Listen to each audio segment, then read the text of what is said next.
BTV broadcasting ਦੇਖ ਰਹੇ ਸਾਰੇ ਦਰਸ਼ਕਾਂ ਨੂੰ ਪਿਆਰ ਭਰੀ ਸਤਿ ਸ਼੍ਰੀ ਅਕਾਲ। ਮੈਂ ਸਿਮਰਨਜੀਤ ਕੌਰ ਲੈ ਕੇ ਹਾਜ਼ਰ ਹਾਂ ਕੈਨੇਡਾ ਤੇ ਅੰਤਰਰਾਸ਼ਟਰੀ ਖਬਰਾਂ ਦਾ ਬੁਲੇਟਿਨ। ਸਭ ਤੋਂ ਪਹਿਲਾਂ ਸ਼ੁਰੂਆਤ ਕਰਦੇ ਹਾਂ ਮੁੱਖ ਖਬਰਾਂ ਦੇ ਨਾਲ। ਕੈਨੇਡਾ ਪੋਸਟ ਸਟਾਫ ਨੇ ਕੰਟਰੈਕਟ ਟਾਕਸ ਸਟਾਲ ਵਜੋਂ 72 ਘੰਟੇ ਦੀ ਹੜਤਾਲ ਦਾ ਨੋਟਿਸ ਕੀਤਾ ਜਾਰੀ।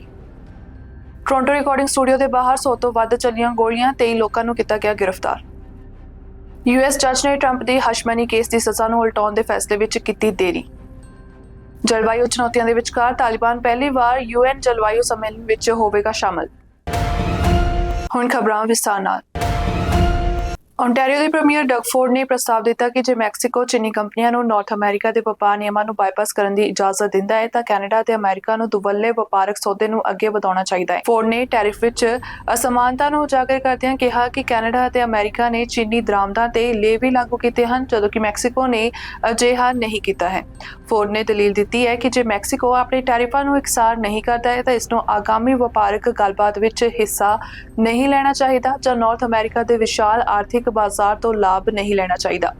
ਕਾਬਿਲੇ-ਗੌਰ ਹੈ ਕਿ ਟੈਰਿਫ ਤੋਂ ਬਚਣ ਲਈ ਸੰਭਾਵੀ ਤੌਰ ਤੇ ਮੈਕਸੀਕੋ ਨੂੰ ਆਧਾਰ ਵਜੋਂ ਵਰਤਣ ਵਾਲੇ ਚੀਨੀ ਵਾਹਨ ਨਿਰਮਾਤਾਵਾਂ ਦੀ ਚਿੰਤਾ ਨੇ ਤਣਾਅ ਨੂੰ ਵਧਾ ਦਿੱਤਾ ਹੈ। ਰਿਪੋਰਟ ਮੁਤਾਬਕ ਚੀਨੀ ਕੰਪਨੀਆਂ ਜਿਵੇਂ BYD ਨੇ ਮੈਕਸੀਕੋ ਵਿੱਚ ਨਿਰਮਾਣ ਪਲਾਂਟ ਸਥਾਪਿਤ ਕਰਨ ਵਿੱਚ ਦਿਲਚਸਪੀ ਦਿਖਾਈ ਹੈ ਜਿਸ ਨਾਲ ਉਹ CUSMA ਨਿਯਮਾਂ ਦੇ ਤਹਿਤ ਅਮਰੀਕਾ ਅਤੇ ਕੈਨੇਡਾ ਨੂੰ ਡਿਊਟੀ ਮੁਕਤ ਵਾਹਨਾਂ ਨੂੰ ਨਿਰਯਾਤ ਕਰਨ ਦੇ ਯੋਗ ਬਣਾ ਸਕਦੇ ਹਨ। ਇਸ ਸਥਿਤੀ ਨਾਰਥ ਅਮਰੀਕਾ ਦੇ ਉਦਯੋਗਾਂ ਖਾਸ ਕਰਕੇ ਆਟੋ ਸੈਕਟਰ ਘੱਟ ਲਾਗਤ ਵਾਲੀ ਚੀਨੀ ਆਯਾਤ ਨੂੰ ਮੁਕਾਬਲੇ ਨੂੰ ਵਧਾ ਕੇ ਖਤਰਾ ਪੈਦਾ ਕਰ ਸਕਦੀ ਹੈ। ਰਿਪੋਰਟ ਅਨੁਸਾਰ ਫੋਰਡ ਦੀਆਂ ਟਿੱਪਣੀਆਂ CUSMA ਦੇ ਇੱਕ ਵਿਆਪਕ ਪੁਨਰ ਮੁਲਾਂਕਣ ਦੇ ਵਿਚਕਾਰ ਆਈਆਂ ਹਨ, ਖਾਸ ਤੌਰ ਤੇ ਜਦੋਂ ਸਾਬਕਾ ਅਮਰੀਕੀ ਰਾਸ਼ਟਰਪਤੀ ਡੋਨਾਲਡ ਟਰੰਪ ਦਫ਼ਤਰ ਵਿੱਚ ਵਾਪਸ ਆਉਣ ਦੀ ਤਿਆਰੀ ਕਰ ਰਹੇ ਹਨ। ਜਿੱਥੇ ਟਰੰਪ ਨੇ CUSMA ਦੇ ਨਿਯਮਾਂ ਦੀ ਆਲੋਚਨਾ ਕੀਤੀ ਹੈ, ਚੀਨ ਤੇ ਕਮੀਆਂ ਦਾ ਸ਼ੋਸ਼ਣ ਕਰਨ ਅਤੇ ਮੈਕਸੀਕਨ ਆਯਾਤ ਤੇ ਟੈਰਿਫ ਦਾ ਵਾਅਦਾ ਕਰਨ ਦਾ ਦੋਸ਼ ਲਗਾਇਆ ਜੇਕਰ ਉਸ ਦੀਆਂ ਚਿੰਤਾਵਾਂ ਨੂੰ ਹੱਲ ਨਹੀਂ ਕੀਤਾ ਜਾਂਦਾ ਹੈ। ਉੱਥੇ ਮੈਕਸੀਕੋ ਦਾ ਜਵਾਬ ਪੱਕਾ ਰਿਹਾ ਹੈ। ਮੈਕਸੀਕਨ ਆਰਥਿਕਤਾ ਮੰਤਰੀ ਨੇ ਚੇਤਾਵਨੀ ਦਿੱਤੀ ਹੈ ਕਿ ਜਵਾਬੀ ਟੈਰਿਫ ਨਾਰਥ ਅਮਰੀਕਾ ਦੀ ਆਰਥਿਕਤਾ ਨੂੰ ਨੁਕਸਾਨ ਪਹੁੰਚਾ ਸਕਦੇ ਹਨ। ਜੇ ਕਰਾਊਨ ਕਾਰਪੋਰੇਸ਼ਨ ਅਤੇ Canadian Union of Postal Workers CUPW ਵਿਚਕਾਰ ਚੱਲ ਰਹੀ ਲੇਬਰ ਵਾਰਤਾਲਾਪ ਵਿੱਚ ਕੋਈ ਸਮਝੌਤਾ ਨਹੀਂ ਹੁੰਦਾ ਤਾਂ ਕੈਨੇਡਾ ਪੋਸਟ ਦੇ ਕਰਮਚਾਰੀ ਸ਼ੁੱਕਰਵਾਰ ਤੋਂ ਜਲਦੀ ਹੜਤਾਲ ਸ਼ੁਰੂ ਕਰ ਸਕਦੇ ਹਨ। ਦੱਸੇ ਕਿ ਯੂਨੀਅਨ ਨੇ ਮੰਗਲਵਾਰ ਨੂੰ 72 ਘੰਟਿਆਂ ਦੀ ਹੜਤਾਲ ਦਾ ਨੋਟਿਸ ਜਾਰੀ ਕੀਤਾ ਹੈ। ਹਾਲਾਂਕਿ ਉਹਨਾਂ ਨੇ ਅਜੇ ਤੱਕ ਇਸ ਗੱਲ ਦੀ ਪੁਸ਼ਟੀ ਨਹੀਂ ਕੀਤੀ ਹੈ ਕਿ ਕੀ ਕਰਮਚਾਰੀ ਤੁਰੰਤ ਨੌਕਰੀ ਛੱਡ ਦੇਣਗੇ ਜਾਂ ਨਹੀਂ। CUPW ਜੋ ਕਿ ਸ਼ਹਿਰੀ ਸੰਚਾਲਨ ਅਤੇ ਪੇਂਡੂ ਉਪਨਗਰੀ ਮੇਲ ਕੈਰੀਅਰਸ ਦੀ ਨੁਮਾਇੰਦਗੀ ਕਰਦਾ ਹੈ ਨੇ ਅਣਸੁਲਝੇ ਮੁੱਦਿਆਂ ਦਾ ਹਵਾਲਾ ਦਿੱਤਾ ਜਿਵੇਂ ਕਿ ਤਨਖਾਹ ਵਿੱਚ ਵਾਧਾ, ਵਾਧੂ ਭੁਗਤਾਨ ਕੀਤੇ ਮੈਡੀਕਲ ਦਿਨ ਅਤੇ ਸੁਧਾਰੇ ਹੋਏ ਸਿਹਤ ਲਾਭ ਜੋ ਕਿ ਗੱਲਬਾਤ ਦੇ 1 ਸਾਲ ਤੋਂ ਰੁਕ ਗਏ ਹਨ।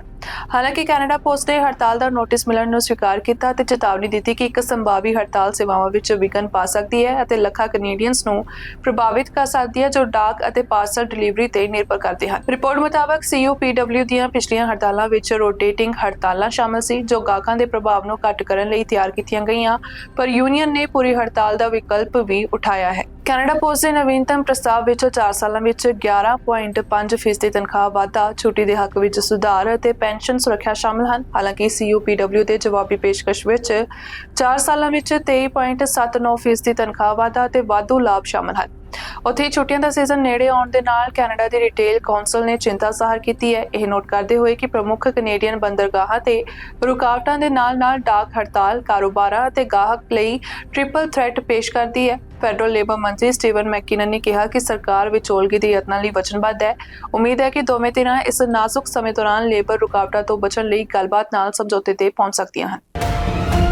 ਨਿਊਯਾਰਕ ਦੇ ਇੱਕ ਜੱਜ ਨੇ ਸਟੋਰਮੀ ਡੈਨੀਅਲਸ ਨੂੰ ਕੀਤੇ ਗਏ ਭੁਗਤਾਨਾਂ ਨਾਲ ਜੁੜੇ ਹਸ਼ਮਨੀ ਕੇਸ ਵਿੱਚ ਸਾਬਕਾ ਰਾਸ਼ਟਰਪਤੀ ਡੋਨਾਲਡ ਟਰੰਪ ਦੀ ਸਜ਼ਾ ਨੂੰ ਖਾਰਜ ਕਰਨ ਬਾਰੇ ਫੈਸਲਾ ਮੁਲਤਵੀ ਕਰ ਦਿੱਤਾ ਹੈ। ਟਰੰਪ ਦੇ ਵਕੀਲਾਂ ਨੇ ਦਲੀਲ ਦਿੱਤੀ ਹੈ ਕਿ ਰਾਸ਼ਟਰਪਤੀ ਦੇ ਤੌਰ ਤੇ ਉਸ ਦੀ ਚੋਣ ਕੇਸ ਨੂੰ ਖਾਰਜ ਕਰਨ ਨੂੰ ਜਾਇਜ਼ ਠਹਿਰਾਉਂਦੀ ਹੈ। ਇਹ ਹਵਾਲਾ ਦਿੰਦੇ ਹੋਏ ਕਿ ਲਗਾਤਾਰ ਮੁਕੱਦਮਾ ਚਲਾਉਣਾ ਟਰੰਪ ਦੀ ਸ਼ਾਸਨ ਕਰਨ ਦੀ ਯੋਗਤਾ ਨੂੰ ਰੋਕ ਸਕਦਾ ਹੈ। ਜ਼ਿਕਰਯੋਗ ਹੈ ਕਿ ਰਾਸ਼ਟਰਪਤੀ ਦੀ ਛੋਟ ਤੇ ਸੁਪਰੀਮ ਕੋਰਟ ਦੇ ਫੈਸਲੇ ਦੇ ਆਧਾਰ ਤੇ ਪਹਿਲਾਂ ਦੀ ਅਪੀਲ ਤੇ ਪਹਿਲਾਂ ਫੈਸਲਾ ਕਰਨ ਲਈ ਸੈੱਟ ਕੀਤਾ ਗਿਆ ਸੀ ਅਤੇ ਜੱਜ ਨੇ 19 ਨਵੰਬਰ ਲਈ ਆਪਣੇ ਫੈਸਲੇ ਨੂੰ ਮੁੜ ਤੈਅ ਕੀਤਾ ਤਾਂ ਜੋ ਇਸ ਤਸਾਗਾ ਨੂੰ ਟਰੰਪ ਦੇ ਆਉਣ ਵਾਲੇ ਰਾਸ਼ਟਰਪਤੀ ਦੇ ਪ੍ਰਭਾਵਾਂ ਦਾ ਮੁਲਾਂਕਣ ਕਰਨ ਦੀ ਇਜਾਜ਼ਤ ਦਿੱਤੀ ਜਾ ਸਕੇ। ਇਹ ਕੇਸ ਮਈ ਵਿੱਚ ਇੱਕ ਜਿਊਰੀ ਦੀ ਸਜ਼ਾ ਤੋਂ ਪੈਦਾ ਹੋਇਆ ਹੈ ਜਿਸ ਵਿੱਚ ਟਰੰਪ ਨੂੰ 2016 ਵਿੱਚ ਡੈਨੀਅਲਸ ਨੂੰ ਕੀਤੇ ਗਏ $1,30,000 ਦੇ ਭੁਗਤਾਨ ਤੋਂ ਵੱਧ ਦੇ ਵਪਾਰਕ ਰਿਕਾਰਡਾਂ ਨੂੰ ਝੂਠਾ ਕਰਨ ਦਾ ਦੋਸ਼ੀ ਪਾਇਆ ਗਿਆ ਸੀ ਤਾਂ ਜੋ ਉਹ ਟਰੰਪ ਨਾਲ ਸੰਬੰਧਾਂ ਦੇ ਦਾਅਵਿਆਂ ਨੂੰ ਦਬਾਉਣ ਜਿਸ ਤੋਂ ਉਹ ਇਨਕਾਰ ਕਰਦੇ ਆ ਰਹੇ ਹਨ। ਟਰੰਪ ਦੀ ਕਾਨੂੰਨੀ ਟੀਮ ਦੀ ਦਲੀਲ ਹੈ ਕਿ ਸੁਪਰੀਮ ਕੋਰਟ ਦਾ ਗਰਮੀਆਂ ਦਾ ਫੈਸਲਾ ਜੋ ਸਾਬਕਾ ਰਾਸ਼ਟਰਪਤੀਆਂ ਨੂੰ ਦਫ਼ਤਰ ਦੌਰਾਨ ਕੀਤੀਆਂ ਗਈਆਂ ਕੁਝ ਕਾਰਵਾਈਆਂ ਲਈ ਮੁਕੱਦਮੇ ਤੋਂ ਛੋੜ ਦਿੰਦਾ ਹੈ, ਦੋਸ਼ੀ ਨੂੰ ਖਾਰਜ ਕਰਨ ਦਾ ਸਮਰਥਨ ਕਰਦਾ ਹੈ। ਹਾਲਾਂਕਿ ਵਕੀਲ ਇਸ ਗੱਲ ਦਾ ਵਿਰੋਧ ਕਰਦੇ ਹਨ ਕਿ ਕਿ ਮੁੱਦੇ ਉੱਤੇ ਸਬੂਤ ਬਹੁਤ ਘੱਟ ਹਨ ਅਤੇ ਰਾਸ਼ਟਰਪਤੀ ਵਜੋਂ ਟਰੰਪ ਦੀ ਭੂਮਿਕਾ ਨਾਲ ਸੰਬੰਧਿਤ ਨਹੀਂ ਹਨ। ਜ਼ਿਕਰਯੋਗ ਹੈ ਕਿ ਹਸ਼ਮਨੀ ਕੇਸ ਵਿੱਚ ਕਿਸੇ ਵੀ ਸਾਬਕਾ ਅਮਰੀਕੀ ਰਾਸ਼ਟਰਪਤੀ ਲਈ ਪਹਿਲੀ ਵਾਰ ਜੁਰਮਾਨੇ ਤੋਂ ਲੈ ਕੇ 4 ਸਾਲ ਤੱਕ ਦੀ ਕੈਦ ਤੱਕ ਦੀ ਸੰਭਾਵੀ ਸਜ਼ਾ ਸ਼ਾਮਲ ਹੈ। ਉੱਥੇ ਟਰੰਪ ਕੇਸ ਨੂੰ ਫੈਡਰਲ ਅਦਾਲਤ ਵਿੱਚ ਤਬਦੀਲ ਕਰਨ ਦੀ ਵੀ ਮੰਗ ਕਰ ਰਹੇ ਹਨ ਅਤੇ ਇਸ ਬੇਨਤੀ ਨੂੰ ਪਹਿਲਾਂ ਰੱਦ ਕਰਨ ਦੀ ਅਪੀਲ ਕਰ ਰਹੇ ਹਨ। ਰਾਸ਼ਟਰਪਤੀ ਚੁਣੇ ਹੋਣ ਦੇ ਨਾਤੇ ਟਰੰਪ ਨੂੰ 3 ਹੋਰ ਵੱਖ-ਵੱਖ ਦੋਸ਼ਾਂ ਦਾ ਸਾਹਮਣਾ ਕਰਨਾ ਪੈ ਰਿਹਾ ਹੈ, ਜਦੋਂ ਕਿ ਨਿਆਂ ਵਿਭਾਗ ਸਮੀਖਿਆ ਕਰ ਰਿਹਾ ਹੈ ਕਿ ਮੌਜੂਦਾ ਰਾਸ਼ਟਰਪਤੀਆਂ ਤੇ ਮੁਕੱਦਮਾ ਚਲਾਉਣ ਤੇ ਪਾਬੰਦੀ ਲਗਾਉਣ ਵਾਲੀਆਂ ਲੰਬੇ ਸਮੇਂ ਤੋਂ ਚੱਲ ਰਹੀਆਂ ਨੀਤੀਆਂ ਦੇ ਤਹਿਤ ਇਹਨਾਂ ਕੇਸਾਂ ਦਾ ਪ੍ਰਬੰਧਨ ਕਿਵੇਂ ਕਰਨਾ ਹੈ। ਕੈਨੇਡਾ ਦੇ ਲੇਬਰ ਮੰਤਰੀ ਸਟੀਵਨ ਮੈਕਿਨਨ ਨੇ ਬ੍ਰਿਟਿਸ਼ ਕੋਲੰਬੀਆ ਤੇ ਮੌਂਟਰੀਅਲ ਦੀਆਂ ਬੰਦਰਗਾਹਾਂ ਤੇ ਕੰਮ ਦੇ ਰੁਕਣ ਨੂੰ ਖਤਮ ਕਰਨ ਲਈ ਦਖਲ ਦਿੱਤਾ ਹੈ, ਜਿਸ ਵਿੱਚ ਉਹਨਾਂ ਨੇ ਕੈਨੇਡਾ ਇੰਡਸਟਰੀਅਲ ਰਿਲੇਸ਼ਨਸ ਬੋਰਡ ਨੂੰ ਪੋਰਟ ਆਪਰੇਸ਼ਨ ਮੁੜ ਸ਼ੁਰੂ ਕਰਨ ਅਤੇ ਗੱਲਬਾਤ ਨੂੰ ਬਾਈਡਿੰਗ ਆਰਬਿਟ੍ਰੇਸ਼ਨ ਵੱਲ ਲਿਜਾਣ ਲਈ ਨਿਰਦੇਸ਼ ਦਿੱਤਾ। ਉਹਨਾਂ ਨੇ ਇਸ ਕਾਰਵਾਈ ਦੇ ਕਾਰਨਾਂ ਵਜੋਂ ਕੈਨੇਡਾ ਦੀ ਸਪਲਾਈ ਲੜੀ, ਨੌਕਰੀਆਂ ਅਤੇ ਵਪਾਰਕ ਭਾਈਵਾਲ ਵਜੋਂ ਸਾਖ ਤੇ ਮਹੱਤਵਪੂਰਨ ਪ੍ਰਭਾਵਾਂ ਦਾ ਹਵਾਲਾ ਦਿੱਤਾ। ਮੈਕਿਨਨ ਨੇ ਜ਼ੋਰ ਦੇ ਕੇ ਕਿਹਾ ਕਿ ਜਦੋਂ ਕਿ ਗੱਲਬਾਤ ਕੀਤੇ ਸਮਝੌਤੇ ਆਦਰਸ਼ ਹੁੰਦੇ ਹਨ, ਕੈਨੇਡੀਅਨਸ ਨੂੰ ਹੋਣ ਵਾਲੇ ਹੋਰ ਨੁਕਸਾਨ ਨੂੰ ਰੋਕਣ ਲਈ ਦਖਲਅੰਦਾਜ਼ੀ ਜ਼ਰੂਰੀ ਹੈ। ਜ਼ਿਕਰਯੋਗ ਹੈ ਕਿ ਮੌਂਟਰੀਅਲ ਅਤੇ ਬ੍ਰਿਟਿਸ਼ ਕੋਲੰਬੀਆ ਵਿੱਚ ਲੰਬੇ ਕਿਨਾਰੇ ਕਰਮਚਾਰੀਆਂ ਦੁਆਰਾ ਅੰਤਿਮ ਪੇਸ਼ਕਸ਼ਾਂ ਨੂੰ ਰੱਦ ਕਰਨ ਤੋਂ ਬਾਅਦ ਤਾਲਾਬੰਦੀ ਸ਼ੁਰੂ ਹੋਈ, ਜਿਸ ਨਾਲ ਮੁੱਖ ਟਰਮੀਨਲਸ ਤੇ ਕੰਮਕਾਜ ਰੁਕ ਗਿਆ। ਇਸ ਹੜਤਾਲ ਦੇ ਚੱਲਦੇ ਵਪਾਰਕ ਸਮੂਹ ਮਾਲ ਦੇ ਪ੍ਰਵਾਹ ਨੂੰ ਬਹਾਲ ਕਰਨ ਲਈ ਸਰਕਾਰੀ ਕਾਰਵਾਈ ਦੀ ਅਪੀਲ ਕਰ ਰਹੇ ਸੀ। ਮੈਕਿਨਨ ਨੂੰ ਉਮੀਦ ਹੈ ਕਿ ਆਪਰੇਸ਼ਨ ਦਿਨਾਂ ਦੇ ਅੰਦਰ ਮੁੜ ਸ਼ੁਰੂ ਹੋ ਜਾਣਗੇ ਅਤੇ ਰੇਲਵੇ ਸੈਕਟਰ ਵਿੱਚ ਹਾਲ ਹੀ ਦੇ ਸਮਾਨ ਸਰਕਾਰੀ ਦਖਲ ਵੱਲ ਇਸ਼ਾਰਾ ਕੀਤਾ। ਜ਼ਿਕਰਯੋਗ ਹੈ ਕਿ ਮੈਰੀਟਾਈਮ ਇੰਪਲੋਇਰਸ ਐਸੋਸੀਏਸ਼ਨ ਦੇ ਮੌਂਟਰੀਅਲ ਵਿੱਚ 1200 ਕਾਮਿਆਂ ਦੀ ਤਾਲਾਬੰਦੀ ਨੇ ਬ੍ਰਿਟਿਸ਼ ਕੋਲੰਬੀਆ ਵਿੱਚ ਵੀ ਇਸੇ ਤਰ੍ਹਾਂ ਦੀਆਂ ਕਾਰਵਾਈਆਂ ਦਾ ਪਾਲਣ ਕੀਤਾ, ਜਿਸ ਨਾਲ 700 ਤੋਂ ਵੱਧ ਲੌਂਗਸ਼ੋਰ ਸੁਪਰਵਾਈਜ਼ਰ ਪ੍ਰਭਾਵਿਤ ਹੋਏ। ਉੱਥੇ ਬਰੋਕ ਯੂਨੀਵਰਸਿਟੀ ਦੇ ਐਲਿਸਨ ਬ੍ਰੇਲੀ ਰਟਾਈ ਸਮੇਤ ਕਿਰਤ ਮਾਹਰ ਚੇਤਾਵਨੀ ਦੇ ਰਹੇ ਹਨ ਕਿ ਸਰਕਾਰੀ ਦਖਲਅੰਦਾਜ਼ੀ ਇੱਕ ਮਿਸਾਲ ਕਾਇਮ ਕਰ ਸਕਦੀ ਹੈ, ਜਿੱਥੇ ਮਾਲਕ ਸਮਝੌਤਿਆਂ ਦੀ ਗੱਲਬਾਤ ਦੀ ਬਜਾਏ ਆਰਬਿਟ੍ਰੇਸ਼ਨ ਨੂੰ ਟ੍ਰਿਗਰ ਕਰਨ ਲਈ ਰਣਨੀਤਕ ਤੌਰ ਤੇ ਤਾਲਾਬੰਦੀ ਦੀ ਵਰਤੋਂ ਕਰ ਸਕਦੇ ਹਨ। Canadian federation of independent business ਨੇ ਸਰਕਾਰ ਦੇ ਦਖਲ ਦੀ ਪ੍ਰਸ਼ੰਸਾ ਕੀਤੀ ਅਤੇ ਭਵਿੱਖ ਵਿੱਚ ਕੰਮ ਰੁਕਣ ਤੋਂ ਰੋਕਣ ਲਈ ਬੰਦਰਗਾਹਾਂ ਨੂੰ ਜ਼ਰੂਰੀ ਸੇਵਾਵਾਂ ਵਜੋਂ ਮਨੋਨੀਤ ਕਰਨ ਦੀ ਮੰਗ ਕੀਤੀ। ਬੀਤੇ ਸੋਮਵਾਰ ਨੂੰ ਕੁਈਨ ਸਟਰੀਟ ਵੈਸਟ ਅਤੇ ਸਡਬਰੀ ਸਟਰੀਟ ਨੇੜੇ ਇੱਕ ਰਿਕਾਰਡਿੰਗ ਸਟੂਡੀਓ ਦੇ ਬਾਹਰ 100 ਤੋਂ ਵੱਧ ਗੋਲੀਆਂ ਚੱਲਣ ਵਾਲੀ ਹਿੰਸਕ ਗੋਲੀਬਾਰੀ ਤੋਂ ਬਾਅਦ ਪੁਲਿਸ ਨੇ 23 ਲੋਕਾਂ ਨੂੰ ਗ੍ਰਿਫਤਾਰ ਕਰ ਲਿਆ ਹੈ। ਡਿਪਟੀ ਚੀਫ ਫਲੋਰਿਨ ਪੋਕ ਦੇ ਅਨੁਸਾਰ ਇਹ ਘਟਨਾ ਉਦੋਂ ਸ਼ੁਰੂ ਹੋਈ ਜਦੋਂ ਇੱਕ ਚੋਰੀ ਹੋਏ ਵਾਹਨ ਤੋਂ 3 ਸ਼ੱਕੀ ਵਿਅਕਤੀਆਂ ਨੇ ਸਟੂਡੀਓ ਦੇ ਬਾਹਰ ਇੱਕ ਸਮੂਹ ਉੱਤੇ ਗੋਲੀਬਾਰੀ ਸ਼ੁਰੂ ਕਰ ਦਿੱਤੀ, ਜਿਸ ਨਾਲ ਦੋਵਾਂ ਸਮੂਹਾਂ ਵਿਚਕਾਰ ਗੋਲੀਬਾਰੀ ਸ਼ੁਰੂ ਹੋ ਗਈ। ਇਸ ਦੌਰਾਨ ਇਲਾਕੇ ਵਿੱਚ ਇੱਕ ਅਣਪਛਾਤੇ ਪੁਲਿਸ ਕਰੂਜ਼ਰ ਨੂੰ ਗੋਲੀਆਂ ਲੱਗੀਆਂ, ਪਰ ਖੁਸ਼ਕਿਸਮਤੀ ਨਾਲ ਕੋਈ ਜ਼ਖਮੀ ਨਹੀਂ ਹੋਇਆ। ਹਾਲਾਂਕਿ ਅਧਿਕਾਰੀਆਂ ਨੇ ਚੋਰੀ ਹੋਏ ਵਾਹਨ ਨੂੰ ਕਾਬੂ ਕਰ ਲਿਆ ਹੈ ਅਤੇ ਥੋੜੇ ਸਮੇਂ ਬਾਅਦ ਪਿੱਛਾ ਕਰਨ ਤੋਂ ਬਾਅਦ ਇੱਕ ਸ਼ੱਕੀ ਨੂੰ ਵੀ ਕਾਬੂ ਕਰ ਲਿਆ, ਜਦੋਂ ਕਿ 2 ਹੋਰ ਫਰਾਰ ਹੋ ਗਏ ਅਤੇ ਅਜੇ ਵੀ ਫਰਾਰ ਹੀ ਦੱਸੇ ਜਾ ਰਹੇ ਹਨ। ਰਿਪੋਰਟ ਮੁਤਾਬਕ ਘਟਨਾ ਤੋਂ ਬਾਅਦ ਪੁਲਿਸ ਨੇ ਰਿਕਾਰਡਿੰਗ ਸਟੂਡੀਓ ਨੂੰ ਸੁਰੱਖਿਅਤ ਕਰ ਲਿਆ ਤੇ ਇਮਾਰਤ ਦੇ ਅੰਦਰ ਅਤੇ ਆਲੇ-ਦੁਆਲੇ ਦੇ ਖੇਤਰ ਵਿੱਚ ਗ੍ਰਿਫਤਾਰੀਆਂ ਕੀਤੀਆਂ। ਕੁੱਲ 16 ਹਥਿਆਰ ਜ਼ਬਤ ਕੀਤੇ, ਜਿਸ ਵਿੱਚ ਅਸੌਲਟ ਸ਼ੈਲੀ ਦੀਆਂ ਰਾਈਫਲਾਂ ਅਤੇ ਹੈਂਡਗਨ ਸ਼ਾਮਲ ਸੀ, ਜੋ ਸਟੂਡੀਓ ਦੇ ਅੰਦਰ ਛੱਤ ਤੇ ਅਤੇ ਨੇੜਲੇ ਕੂੜੇ ਦੇ ਡੱਬਿਆਂ ਵਿੱਚ ਲੁਕਾਏ ਗਏ ਸੀ। ਪੁਲਿਸ ਨੂੰ ਗੋਲੀਬਾਰੀ ਦੇ ਪਿੱਛੇ ਗੈਂਗ ਸੰਬੰਧਿਤ ਉਦੇਸ਼ਾਂ ਦਾ ਸ਼ੱਕ ਹੈ, ਹਾਲਾਂਕਿ ਖਾਸ ਕਾਰਨ ਦੀ ਅਜੇ ਜਾਂਚ ਕੀਤੀ ਜਾ ਰਹੀ ਹੈ। ਪੋਗ ਨੇ ਬਹੁਤ ਖਤਰਨਾਕ ਸਥਿਤੀ ਦੇ ਬਾਵਜੂਦ ਕੋਈ ਸੱਟਾਂ ਨਾ ਲੱਗਣ ਦੇ ਬੇਮਿਸਾਲ ਨਤੀਜੇ ਨੂੰ ਨੋਟ ਕੀਤਾ ਤੇ ਕਿਹਾ ਕਿ ਪੁਲਿਸ ਆਉਣ ਵਾਲੇ ਦਿਨਾਂ ਵਿੱਚ ਗ੍ਰਿਫਤਾਰ ਕੀਤੇ ਗਏ ਵਿਅਕਤੀਆਂ ਦੇ ਨਾਮ ਅਤੇ ਦੋਸ਼ਾਂ ਨੂੰ ਜਾਰੀ ਕਰੇਗੀ। ਬਰੈਂਪਟਨ ਓਨਟਾਰੀਓ ਦੀ ਇੱਕ ਔਰਤ, ਜਿਸ ਦੀ ਪਛਾਣ ਉਸਦੀ ਗੋਪਨੀਯਤਾ ਦੀ ਰੱਖਿਆ ਲਈ ਐਨ ਵਜੋਂ ਕੀਤੀ ਗਈ ਹੈ, ਨੇ ਹਾਲ ਹੀ ਵਿੱਚ ਇੱਕ ਰੋਮਾਂਸ ਸਕੈਮ ਵਿੱਚ ਆਪਣੀ ਜ਼ਿੰਦਗੀ ਦੀ ਬਚਤ ਯਾਨੀ ਕਿ $2,30,000 ਤੋਂ ਵੱਧ ਗੁਆ ਦਿੱਤੇ ਹਨ। ਜਾਣਕਾਰੀ ਅਨੁਸਾਰ ਐਨ ਸ਼ੁਰੂ ਵਿੱਚ ਇੱਕ ਆਦਮੀ ਨਾਲ ਆਨਲਾਈਨ ਜੁੜੀ ਸੀ, ਜਿਸ ਨੇ ਡਾਕਟਰੀ ਫੰਡਾਂ ਦੀ ਲੋੜ ਵਾਲੇ 2 ਪੁੱਤਰਾਂ ਦੇ ਨਾਲ ਵਿਧਵਾ ਹੋਣ ਦਾ ਦਾਅਵਾ ਕੀਤਾ ਸੀ। 1 ਸਾਲ ਦੇ ਸੰਚਾਰ ਦੌਰਾਨ, ਜਿਸ ਤੋਂ ਬਾਅਦ ਆਦਮੀ ਨੇ ਉਸ ਨੂੰ ਪੈਸੇ ਭੇਜਣ ਲਈ ਮਨਾ ਲਿਆ ਅਤੇ ਇੱਕ ਵਾਰ ਉਸ ਨੂੰ ਟੈਕਸਸ ਵਿੱਚ ਉਸ ਦੀ ਨੌਕਰੀ ਤੋਂ ਵੱਡਾ ਭੁਗਤਾਨ ਪ੍ਰਾਪਤ ਹੋਣ ਤੋਂ ਬਾਅਦ ਐਨ ਨੂੰ ਪੈਸੇ ਵਾਪਸ ਕਰਨ ਦਾ ਵਾਅਦਾ ਕੀਤਾ। ਐਨੇ ਦੱਸਿਆ ਕਿ ਆਦਮੀ ਨੇ ਹੌਲੀ-ਹੌਲੀ ਉਸ ਦਾ ਭਰੋਸਾ ਹਾਸਲ ਕੀਤਾ ਸੀ, ਉਸ ਨੂੰ ਫੁੱਲ ਭੇਜੇ ਅਤੇ ਨਿੱਜੀ ਕਹਾਣੀਆਂ ਸਾਂਝੀਆਂ ਕੀਤੀਆਂ, ਜਦੋਂ ਤੱਕ ਉਹ ਅੰਤ ਵਿੱਚ ਮਦਦ ਕਰਨ ਲਈ ਸਹਿਮਤ ਨਹੀਂ ਹੋ ਗਈ। ਐਨੇ ਕਿਹਾ ਕਿ ਅਫਸੋਸ ਦੀ ਗੱਲ ਹੈ ਕਿ ਇਹ ਮਹਿਸੂਸ ਕਰਨ ਤੋਂ ਬਾਅਦ ਕਿ ਉਸਨੇ ਆਪਣਾ ਪੈਸਾ ਕਿਸੇ ਅਜਿਹੇ ਵਿਅਕਤੀ ਨੂੰ ਦਿੱਤਾ ਜਿਸ ਨੂੰ ਉਹ ਕਦੇ ਨਹੀਂ ਮਿਲੀ, ਐਨੇ ਵਿਸ਼ਵਾਸਘਾਤ ਦੁਆਰਾ ਖੁਦ ਨੂੰ ਤਬਾਹ ਅਤੇ ਅਪਮਾਨਿਤ ਮਹਿਸੂਸ ਕੀਤਾ। ਇਸ ਦੌਰਾਨ ਕੈਨੇਡੀਅਨ ਐਂਟੀ ਫਰਾਡ ਸੈਂਟਰ ਨੇ ਚੇਤਾਵਨੀ ਦਿੱਤੀ ਹੈ ਕਿ ਰੋਮਾਂਸ ਸਕੈਮ ਸਭ ਤੋਂ ਵੱਧ ਪ੍ਰਚਲਿਤ ਧੋਖਾਧੜੀ ਦੀਆਂ ਕਿਸਮਾਂ ਵਿੱਚੋਂ ਇੱਕ ਹਨ, ਜਿਸ ਵਿੱਚ ਕੈਨੇਡੀਅਨ ਹਰ ਸਾਲ ਅਜਿਹੇ ਸਕੈਮਾਂ ਵਿੱਚ ਲੱਖਾਂ ਦੇ ਨੁਕਸਾਨ ਦਾ ਸਾਹਮਣਾ ਕਰਦੇ ਹਨ। ਹੈਲੀਬਰੀ ਦੀ ਰਹਿਣ ਵਾਲੇ ਇੱਕ 18 ਸਾਲਾ ਫਿਲਿਪ ਗੈਨੀਅਨ ਉੱਤੇ 3 ਨਵੰਬਰ ਨੂੰ ਕੋਬਾਲਟ ਵਿੱਚ ਆਪਣੀ 16 ਸਾਲਾ ਸਾਬਕਾ ਪ੍ਰੇਮਿਕਾ ਕੈਲੀ ਸਮਿਥ ਉੱਤੇ ਬੇਰਹਿਮੀ ਨਾਲ ਹਮਲੇ ਤੋਂ ਬਾਅਦ ਕਤਲ ਦੀ ਕੋਸ਼ਿਸ਼ ਦਾ ਦੋਸ਼ ਲਗਾਇਆ ਗਿਆ ਹੈ। ਸਿਰਫ 5 ਦਿਨ ਪਹਿਲਾਂ ਗੈਨੀਅਨ ਨੂੰ ਮਈ ਵਿੱਚ ਹਮਲੇ ਦੇ ਦੋਸ਼ ਲਈ ਘਰ ਵਿੱਚ ਨਜ਼ਰਬੰਦੀ ਦੇ ਨਾਲ ਇੱਕ ਸ਼ਰਤ ਉੱਤੇ ਸਜ਼ਾ ਮਿਲੀ ਸੀ, ਜਿਸ ਵਿੱਚ ਪ੍ਰੋਬੇਸ਼ਨ, ਇੱਕ ਹਥਿਆਰਾਂ ਉੱਤੇ ਪਾਬੰਦੀ ਅਤੇ ਲਾਜ਼ਮੀ ਗੁੱਸੇ ਦਾ ਪ੍ਰਬੰਧਨ ਅਤੇ ਸ਼ਰਾਬ ਦਾ ਇਲਾਜ ਕਰਨਾ ਸ਼ਾਮਲ ਸੀ। ਅਧਿਕਾਰੀਆਂ ਦਾ ਦੋਸ਼ ਹੈ ਕਿ ਗੈਨੀਅਨ ਨੇ ਤਲਵਾਰ ਨਾਲ ਹਮਲਾ ਕਰਨ ਤੋਂ ਪਹਿਲਾਂ ਸਮਿਥ ਨੂੰ ਆਪਣੀ ਗੱਡੀ ਨਾਲ ਮਾਰਿਆ, ਜਿਸ ਦੇ ਨਤੀਜੇ ਵਜੋਂ ਉਸਦੇ ਖੱਬੇ ਹੱਥ ਦੇ ਕੱਟਣ ਸਮੇਤ ਗੰਭੀਰ ਸੱਟਾਂ ਲੱਗੀਆਂ।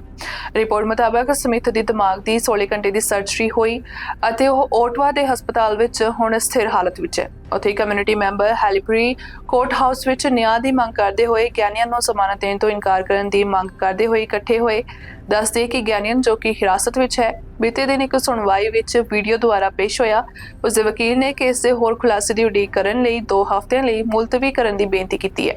ਉਸ ਦੇ ਅਜੇ ਤੱਕ ਅਦਾਲਤ ਵਿੱਚ ਦੋਸ਼ ਸਾਬਤ ਨਹੀਂ ਹੋਏ ਹਨ।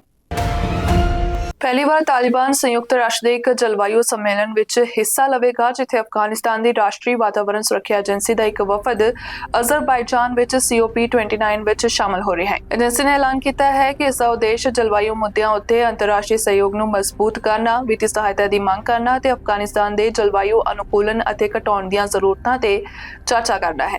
ਜਾਣਕਾਰੀ ਮੁਤਾਬਕ ਅਫਗਾਨਿਸਤਾਨ ਜਲਵਾਯੂ ਪਰਿਵਰਤਨ ਲਈ ਬਹੁਤ ਜ਼ਿਆਦਾ ਕਮਜ਼ੋਰ ਹੈ, ਜੋ ਗੰਭੀਰ ਸੋਕੇ, ਵਧ ਰਹੇ ਤਾਪਮਾਨ ਅਤੇ ਪਾਣੀ ਦੀ ਘੱਟ ਉਪਲਬਧਤਾ ਦਾ ਸਾਹਮਣਾ ਕਰ ਰਿਹਾ ਹੈ, ਜੋ ਖੇਤੀਬਾੜੀ ਨੂੰ ਪ੍ਰਭਾਵਿਤ ਕਰ ਰਹੇ ਹਨ ਅਤੇ ਭੋਜਨ ਦੀ ਅਸੁਰੱਖਿਆ ਨੂੰ ਵਧਾ ਰਹੇ ਹਨ। ਮਾਹਰ ਦੱਸਦੇ ਹਨ ਕਿ ਅਫਗਾਨਿਸਤਾਨ ਦੇ 34 ਸੂਬਿਆਂ ਵਿੱਚੋਂ 25 ਤੋਂ ਵੱਧ ਸੋਕੇ ਦੀ ਸਥਿਤੀ ਦਾ ਸਾਹਮਣਾ ਕਰ ਰਹੇ ਹਨ, ਜਿਸ ਨਾਲ ਅੱਧੀ ਆਬਾਦੀ ਪ੍ਰਭਾਵਿਤ ਹੋ ਰਹੀ ਹੈ। ਇਹ ਕਾਨਫਰੰਸ ਅਫਗਾਨਿਸਤਾਨ ਲਈ ਆਪਣੀਆਂ ਜਲਵਾਯੂ ਪ੍ਰਤੀਬੱਧਤਾਵਾਂ ਨੂੰ ਸੰਚਾਰ ਕਰਨ ਅਤੇ ਵਾਤਾਵਰਣ ਦੀਆਂ ਚੁਣੌਤੀਆਂ ਨਾਲ ਨਜਿੱਠਣ ਲਈ ਅੰਤਰਰਾਸ਼ਟਰੀ ਸਹਾਇਤਾ ਦੀ ਮੰਗ ਕਰਨ ਦਾ ਇੱਕ ਮੌਕਾ ਪੇਸ਼ ਕਰਦੀ ਹੈ। ਜ਼ਿਕਰਯੋਗ ਹੈ ਕਿ ਅਫਗਾਨਿਸਤਾਨ ਜਲਵਾਯੂ ਆਫਤਾਂ ਦੁਆਰਾ ਵਿਸਥਾਪਿਤ ਬੱਚਿਆਂ ਦੀ ਗਿਣਤੀ ਵਿੱਚ ਵੀ ਵਿਸ਼ਵ ਪੱਧਰ ਤੇ ਮੋਹਰੀ ਹੈ, ਜੋ ਕਿ ਕਾਰਵਾਈ ਦੀ ਤੁਰੰਤ ਲੋੜ ਨੂੰ ਦਰਸਾਉਂਦਾ ਹੈ। ਚੀਨ ਦੇ ਜ਼ੰਗਜ਼ੋ ਵਿੱਚ ਕਾਲਜ ਦੇ ਵਿਦਿਆਰਥੀਆਂ ਵਿੱਚ ਇੱਕ ਨਵਾਂ ਰੁਝਾਨ ਦੇਖਿਆ ਗਿਆ, ਜਿਸ ਵਿੱਚ ਇਤਿਹਾਸਕ ਸ਼ਹਿਰ ਕਾਈਫਾਂਗ ਵਿੱਚ ਰਾਤ ਦੀ ਸਾਈਕਲਿੰਗ ਯਾਤਰਾ ਸ਼ਾਮਲ ਹੈ। ਹਜ਼ਾਰਾਂ ਨੌਜਵਾਨਾਂ ਨੇ ਸ਼ਹਿਰ ਦੀਆਂ ਮਸ਼ਹੂਰ ਸਾਈਟਾਂ ਅਤੇ ਸਟਰੀਟ ਫੂਡ ਦੀ ਪੜਚੋਲ ਕਰਨ ਲਈ ਮੀਲਾਂ ਦੀ ਪੈਦਲ ਯਾਤਰਾ ਕਰਨ ਦੇ ਨਾਲ ਇਸ ਸੁਭਾਵਿਕ ਗਤੀਵਿਧੀ ਨੇ ਤੇਜ਼ੀ ਨਾਲ ਪ੍ਰਸਿੱਧੀ ਪ੍ਰਾਪਤ ਕੀਤੀ। ਸ਼ੁਰੂ ਵਿੱਚ ਅਧਿਕਾਰੀਆਂ ਨੇ ਸੈਰ ਸਪਾਟੇ ਨੂੰ ਹੁਲਾਰਾ ਦੇਣ ਲਈ ਰੁਝਾਨ ਨੂੰ ਉਤਸ਼ਾਹਿਤ ਕੀਤਾ, ਪਰ ਜਿਵੇਂ-ਜਿਵੇਂ ਹੀ ਭੀੜ ਵਧਦੀ ਗਈ, ਭੀੜ ਨੇ ਕਾਈਫਾਂਗ ਦੀਆਂ ਗਲੀਆਂ ਨੂੰ ਹਾਵੀ ਕਰ ਦਿੱਤਾ, ਜਿਸ ਨਾਲ ਜ਼ੰਗਜ਼ੋ ਵਿੱਚ ਆਵਾਜਾਈ ਵਿੱਚ ਵਿਘਨ ਪਿਆ ਅਤੇ ਸਾਂਝੀਆਂ ਬਾਈਕਾਂ ਦੀ ਕਮੀ ਹੋ ਗਈ। ਇਸ ਦੇ ਜਵਾਬ ਵਿੱਚ ਸਥਾਨਕ ਅਧਿਕਾਰੀਆਂ ਨੇ ਇਸ ਕ੍ਰੇਜ਼ ਨੂੰ ਰੋਕਣ ਲਈ ਉਪਾਅ ਕੀਤੇ। ਬਾਈਕ ਲੇਨਾਂ ਨੂੰ ਬੰਦ ਕੀਤਾ ਅਤੇ ਵਿਵਸਥਾ ਬਣਾਈ ਰੱਖਣ ਲਈ ਪੁਲਿਸ ਤਾਇਨਾਤ ਕੀਤੀ ਗਈ। ਬਾਈਕ ਸ਼ੇਅਰਿੰਗ ਕੰਪਨੀਆਂ ਨੇ ਬਾਈਕ ਨੂੰ ਸ਼ਹਿਰ ਤੋਂ ਬਾਹਰ ਲਿਜਾਣ ਤੋਂ ਰੋਕ ਦਿੱਤਾ, ਜਦੋਂ ਕਿ ਯੂਨੀਵਰਸਿਟੀਆਂ ਨੇ ਵਿਦਿਆਰਥੀਆਂ ਨੂੰ ਕੈਂਪਸ ਛੱਡਣ ਤੇ ਪਾਬੰਦੀ ਲਗਾ ਦਿੱਤੀ। ਹਾਲਾਂਕਿ ਸਵਾਰੀਆਂ ਜ਼ਿਆਦਾਤਰ ਮਨੋਰੰਜਨ ਲਈ ਬਾਹਰ ਨਿਕਲੀਆਂ ਸੀ। ਨੌਜਵਾਨਾਂ ਦੇ ਵੱਡੇ ਇਕੱਠ ਅਤੇ ਸਰਕਾਰ ਦੇ ਅਚਾਨਕ ਪਲਟਣ ਨਾਲ ਚੀਨ ਵਿੱਚ ਨੌਜਵਾਨਾਂ ਦੀ ਵੱਡੀ ਭੀੜ ਦੇ ਆਲੇ-ਦੁਆਲੇ ਅੰਤਰੀਵ ਸੰਵੇਦਨਸ਼ੀਲਤਾ ਨੂੰ ਦਰਸਾਉਂਦਾ ਹੈ। ਨੌਕਰੀ ਦੀਆਂ ਸੰਭਾਵਨਾਵਾਂ ਅਤੇ ਆਰਥਿਕ ਅਨਿਸ਼ਚਿਤਤਾ ਨੂੰ ਲੈ ਕੇ ਚਿੰਤਾਵਾਂ ਦੇ ਵਿਚਕਾਰ ਰਾਤ ਦੇ ਸਮੇਂ ਦੀਆਂ ਸਵਾਰੀਆਂ ਬਹੁਤ ਸਾਰੇ ਵਿਦਿਆਰਥੀਆਂ ਨੂੰ ਤਣਾਅ ਲਈ ਇੱਕ ਆਊਟਲੈਟ ਵਜੋਂ ਗੂੰਜਦੀਆਂ ਹਨ। ਇਸ ਦੌਰਾਨ ਸੋਸ਼ਲ ਮੀਡੀਆ ਉੱਤੇ ਵਿਆਪਕ ਤੌਰ ਤੇ ਸਾਂਝੇ ਕੀਤੇ ਗਏ ਰੁਝਾਨ ਨੇ ਚੀਨ ਦੇ ਨੌਜਵਾਨਾਂ ਦੀ ਸਿਆਸੀ ਭਾਵਨਾ ਅਤੇ ਅੰਤਰੀਵ ਚਿੰਤਾਵਾਂ ਦੋਵਾਂ ਨੂੰ ਉਜਾਗਰ ਕੀਤਾ। ਕੁਝ ਵਿਦਿਆਰਥੀਆਂ ਨੇ ਇਸ ਤੋਂ ਇੱਕ ਅਸਥਾਈ ਬਚਣ ਦੇ ਰੂਪ ਵਿੱਚ ਦੇਖਿਆ। ਸਵਾਰੀਆਂ ਨੂੰ ਰੋਜ਼ਾਨਾ ਦੇ ਦਬਾਅ ਤੋਂ ਇੱਕ ਆਨੰਦਮਈ ਬ੍ਰੇਕ ਅਤੇ ਜਵਾਨੀ ਦੀ ਸਾਂਝ ਦੇ ਪ੍ਰਗਟਾਵੇ ਵਜੋਂ ਇਸ ਦਾ ਵਰਣਨ ਕੀਤਾ। ਬੁਲਟਨ ਦੇ ਵਿੱਚ ਅੱਜ ਲਈ ਇੰਨਾ ਹੀ। ਮੁੜ ਤੋਂ ਹਾਜ਼ਰ ਹੋਵਾਂਗੇ ਨਵੀਆਂ ਖਬਰਾਂ ਦੇ ਨਾਲ। ਤੁਸੀਂ ਵੇਖਦੇ ਰਹੋ BTV broadcasting. B positive, B yourself.